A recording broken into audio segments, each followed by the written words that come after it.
any hope among Zack Snyder fans that DC Studios might return to the DC Extended Universe, aka the Snyderverse, in a future project has just been squashed.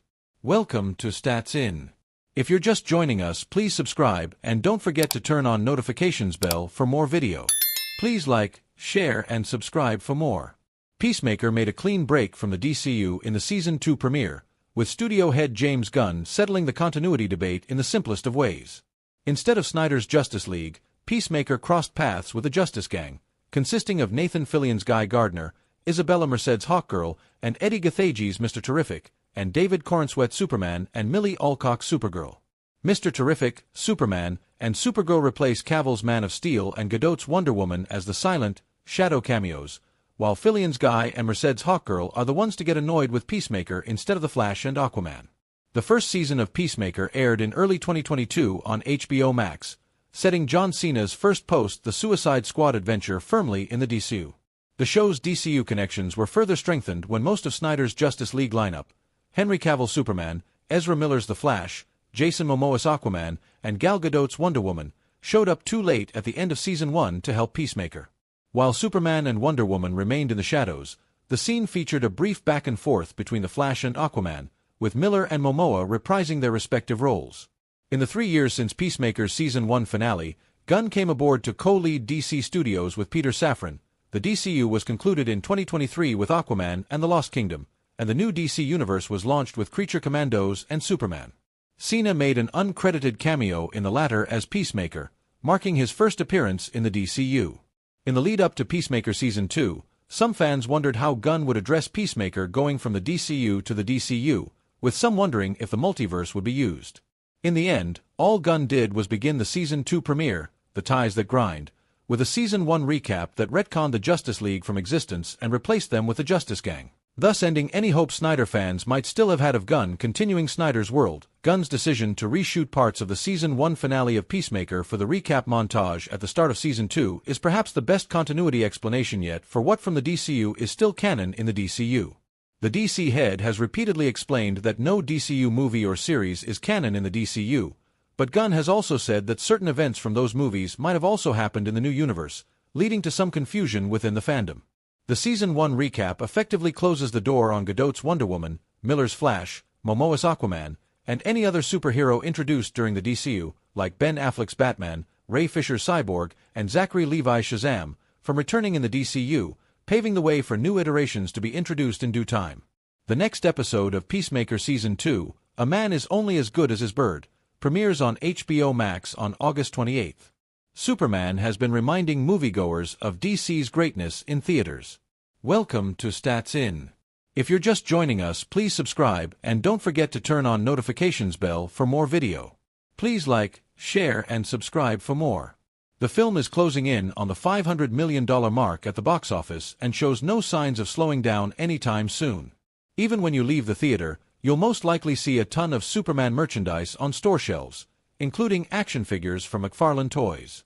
Now, despite Zack Snyder's DCU being a relic of the past, McFarlane could be making more figures for the director's infamous DC trilogy.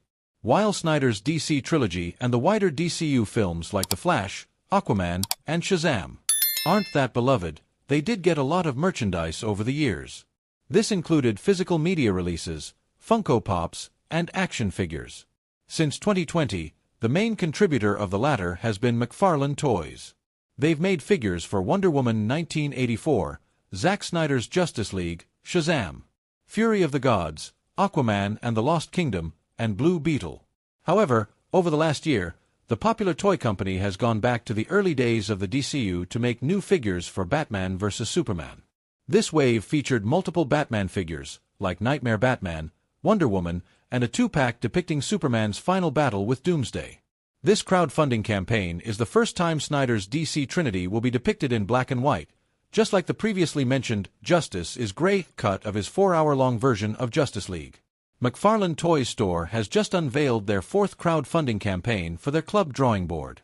The concept figures include a 20-inch long Batmobile from Batman v Superman, Dawn of Justice, parts for the Justice League version of the famous car, Ben Affleck's Batman and the Bat-Signal, and the Justice is Gray, black and white 7-inch scale DC multiverse figures for Batman, Gal Gadot's Wonder Woman, and Henry Cavill's Superman. The complete package comes with a metal Justice League poster autographed by Todd McFarlane. There will also be 4 different levels, so you can choose how much you want to support this campaign. Zack Snyder's Justice League is getting a new crowdfunding campaign from McFarlane Toys featuring high-detail action figures of Batman, Superman, Wonder Woman, and more in their Snyder Cut designs. Fans can back the campaign to unlock limited edition figures and vehicles like the Batmobile. It's a collector-focused release driven by fan demand, continuing the Snyderverse momentum through exclusive merchandise. James Gunn's Superman and the new DCU will most likely be the main focus for McFarlane going forward. That said, it's still nice to see the company pay homage to DC's past as their future looks as bright as ever. You can contribute to McFarlane's Snyderverse crowdfunding campaign on their website now.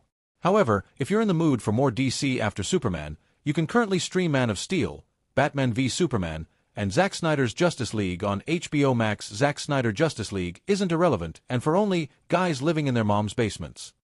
It is and was an achievement beyond the norm. Fans on many platforms overvoiced their opinions, and while WB was going through many changes in higher-up positions and new dirty politics on the board, fans gave DC Studios billion with a B to the company even after they released what is now known as the Justice League movie. WB needed money, not the commitment from fans. So they let Snyder finish the special effects of his true Justice League movie. And lo and behold, money in the bank, ratings and social media went beyond anything they could have hoped for. This movie changed the fandom forever. By not letting Snyder, whom was only a director with a specific vision, speak for itself. Not by bots and fake Rotten Tomatoes scores like the new Superman 25 had gotten. Butting up to the last director for fans of DC would go and pay for the new movie in theaters. Get new merchandise for its release and plenty of ad space to appease the heads, so marketing would be praised for their time. Zack Snyder did what no other director has been able to, and that is get released his original material only for, say, not letting Green Lantern be in his material. Even if fans don't get movies or the conclusion in video, but through comics from his storyboards, or Netflix buys or rents the characters. McFarlane is still gonna continue this and push the line of what's in the studios, and the fandom isn't done with the Snyderverse. And I, for one, I'm not finished with it either. Zack Snyder, just like every DC live-action movie and director before it, deserves respect. They all have mine ever since seeing Batman '89 for the first time as a 5-year-old. And my hope is maybe we move the Snyderverse into Elseworlds just like Robert Pattinson's Batman has. Thanks for reading. Zack Snyder's Justice League is getting a new crowdfunding campaign from McFarlane Toys featuring high-detail action figures of Batman, Superman, Wonder Woman, and more in their Snyder. Aquaman was by no means a critical darling upon release, but that didn't stop the film from becoming a major box office hit. Welcome to Stats In. If you're just joining us, please subscribe and don't forget to turn on notifications bell for more video. Please like, share and subscribe for more.